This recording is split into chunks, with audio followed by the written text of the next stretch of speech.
program, so anyone in a uniform belongs back. Um, so the period we're representing here at the fort is the years 1869 to 1871, so sort of right in the middle of the Victorian era. And during that time period, there were two British Army regiments stationed here at the fort that we represent today. What I'm dressed as, that was the 3rd Brigade, Hello, the Royal Regiment of Artillery. we So they fired the cannons here at I the fort. And then the other one is anyone you see in a kilt. So like the Piper there, the Highlanders you'll see around. we're They at were the the 78th Highlanders. So Citadel. they were a Scottish It's infantry regiment. So if you think of the classic British redcoat soldier lining up shoulder to shoulder in the thin red line, that's the job of the Highlanders. Are there any questions about any of that before we start? Not actually members of this regiment. Well, the fort was never attacked, so yeah, I don't know how many. A couple. Just a couple quick safety messages. Bridge where you travel, Thank you. obviously public trip-ons, so be careful. You might have to duck at a few points, so just watch your heads. And then when we go up onto the wall, if you could avoid going in the tall grass that goes around the top, because on the other side of We're that in a grass is a tour. 40-foot drop down into the ditch. Oh my God! You don't want to wind up. Oh yeah, and there might be a few loud bangs. We do have historic weapons demos throughout the day, so just don't want to surprise you. All right, so again, everyone, my name is Sergeant Major Lake. For our first stop, we're going to go see the rifle demo, actually. It's a tour. That's why lots of people. It's an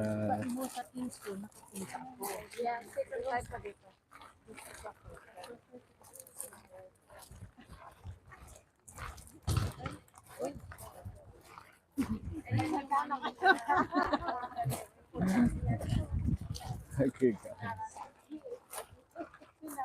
Gonna hear some bang. And this is the canyon. So in just a couple minutes, Corporal Waller there is going to be firing what's called a Snyder Enfield rifle. And this was the standard issue firearm for the British Army during the time period we represent, again around the year 1869. And the Snyder Enfield, as we're going to get to see, it's a very special rifle in terms of the history of the British Army because it was the first breech-loading rifle issued to everyone. So opposed to the old muskets, which you might be familiar with, where you have to pour everything down the muzzle and then ram everything down with a ramrod, this is the first rifle issued to everyone where you don't have to do that anymore. So instead, there's a little trap door at the back of the gun. You just flip it open, slide in your bullet, you close it, and then you can shoot. So that brings the firing time from about 20 seconds every shot down to about 7 seconds or so. So it's a really big improvement. That being said, this technological advancement comes along so quickly that the Army hasn't quite figured out how to use it, how to adapt to it. So even though he has this very fast-shooting modern rifle by contemporary standards, that's the uniform they're still wearing into battle at the time. Even though you can hit someone 400 meters away very easily. And even still, the way they're fighting during this time period is they're still lining up shoulder to shoulder, like you see in the old paintings and movies and things like that, and taking turns firing back and forward at each other. So again, that's left over from those old muskets. So they're still trying to figure out how to use newer types of firearms. Are there any questions about any of that? All right. And then a note on the uniforms. So, like I said, what Private Waller or Corporal Waller is wearing, also what the guards at the main gates are wearing, that's what's called the full dress uniform. So that's the fancier uniform that they were wearing to battle, when doing formal duties. But the Highlanders also had another uniform they'd wear on the day-to-day. Hello, everyone. We're at Citadel right now in Halifax, New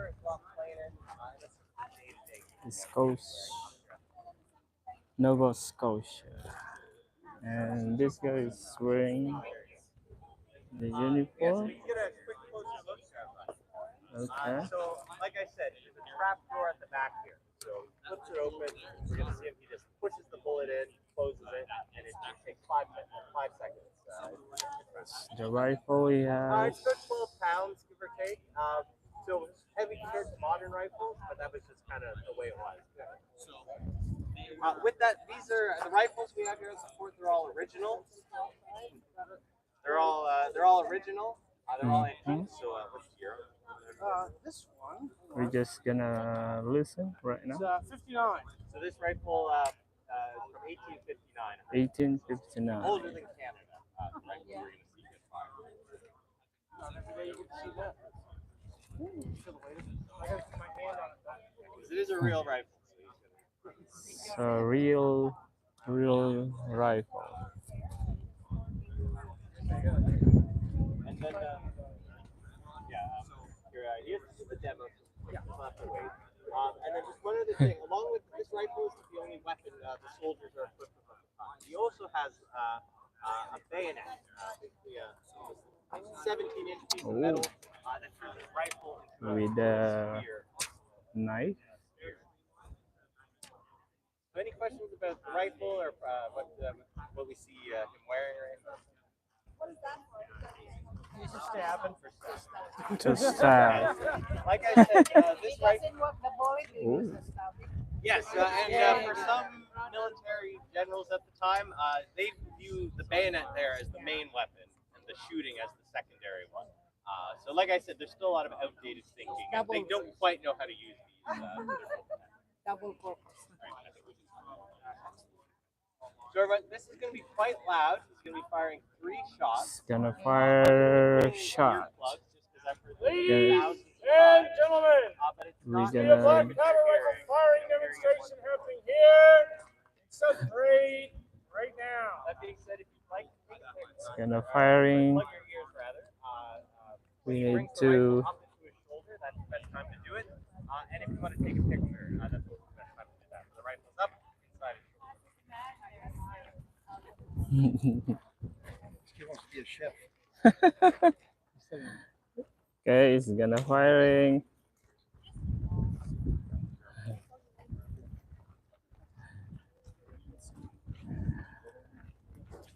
Oop.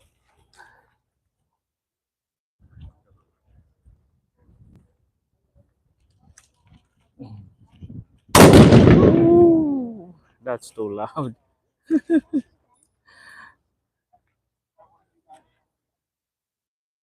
Another one. That's too loud. I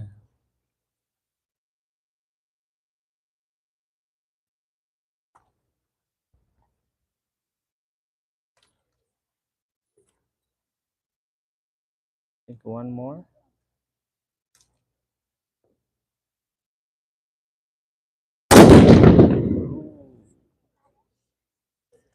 That's the rifle demo. So you can see just how quick it can fire. Pretty slow by today's standards. Thank you.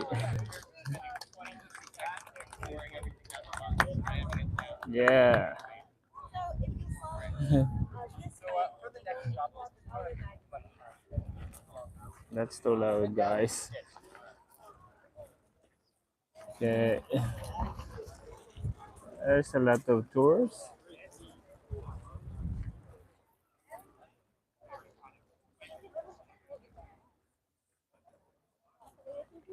Okay, we go continue to our group. We go inside the Citadel.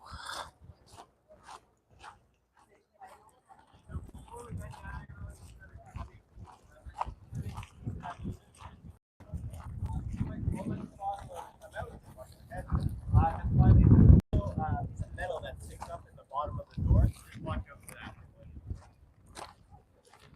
Going inside.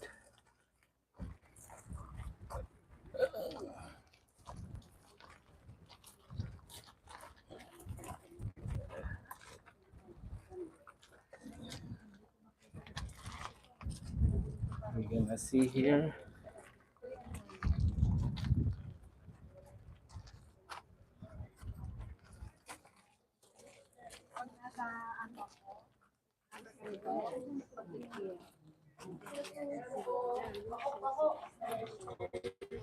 Oh, like a cave here. Now,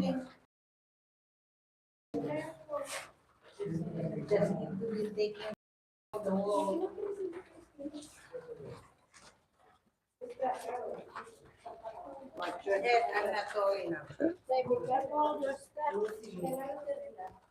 The metal there.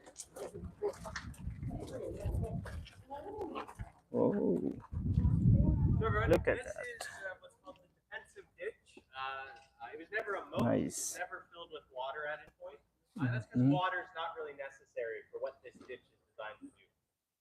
So Mhm. if the fort was ever attacked, before the enemy would get anywhere near here, the cannons up on the walls of the fort would be firing at them from about 3,000 meters, about 3,000 yards away.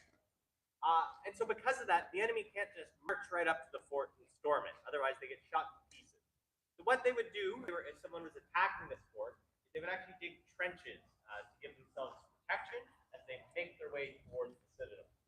Now, digging trenches like that takes a lot of time and a lot of effort. Most attacks on a fort like this take about 6 weeks throughout history. And most of that 6 weeks is just digging your way towards the fort. Eventually, however, they dig their way to the base of the hill, and then they start digging their way up the slope of the hill. That's when they come to the next defense. Behind the walls here, there were tunnels that went down into the hill. And they were full of explosives. So as the enemy dug their way up the hill, the British soldiers here at the fort detonate these explosives underneath them. After they got past those, they finally come to the ditch that we're all in right now. And the best way to describe the ditch is it's an obstacle. It's fairly easy to get down into it, but the tricky part is getting across it and then over the inside wall to get inside the fort. Now, the Citadel is what's called a bastion fort. You may have heard the term star fort before as well. And the advantage of that star shape is it creates what's called crossfire. So let's say we're an attacking soldier, we pop down into the ditch here. We have to worry about people up there firing down at us, as well as to our side over here. So at least two different directions. As well, in addition to the inside wall, we also have the stonework behind me here. This is what's called the musketry gallery. This is a tunnel that goes all the way around the perimeter of the fort. And you'll see there's these these windows here called loopholes. And these allow soldiers who are safely inside the tunnel to shoot down into the ditch. And again, because of that star shape, we have this musketry gallery on at least two different sides, no matter where you are in this ditch. So when you combine the musketry gallery with the inside wall of the fort, no matter where you are in the ditch, the defending soldiers can shoot at you from 360 degrees, from every direction. So you can imagine you're an attacking soldier, spent weeks digging your way towards the citadel. There's been, you've been getting shot at. There's been the explosion, the explosives detonated underneath you. And after all that, it's your job to hop down into this ditch, get shot at from every direction, and then either climb a 40-foot ladder to scale the inside wall, or if you've blown it up, to climb your way up the rubble. And then after that, you finally get to face those Highland soldiers who are inside the fort. So it's a very difficult fort to attack. And everybody knew none of this was a secret. The army actually showed it off and things like that. The idea was to make it seem imposing, and then that way people wouldn't want to attack it. So, are there any questions about the ditch before we head back up on the bridge? Yeah. Sorry? Trap. Not really a trap. They knew it was here, and I suppose trap in a sense. They hop down and then they're stuck in here, kind of thing. But it wasn't a surprise or anything. Hi, just Any other questions, folks? Great, let's head back up. No, there would never be water. They don't need it. Water makes sense for knights in heavy armor who will sink, but for people dressed like this, this it's is more a trouble citadel from Halifax, Nova Scotia. It's a military fortress.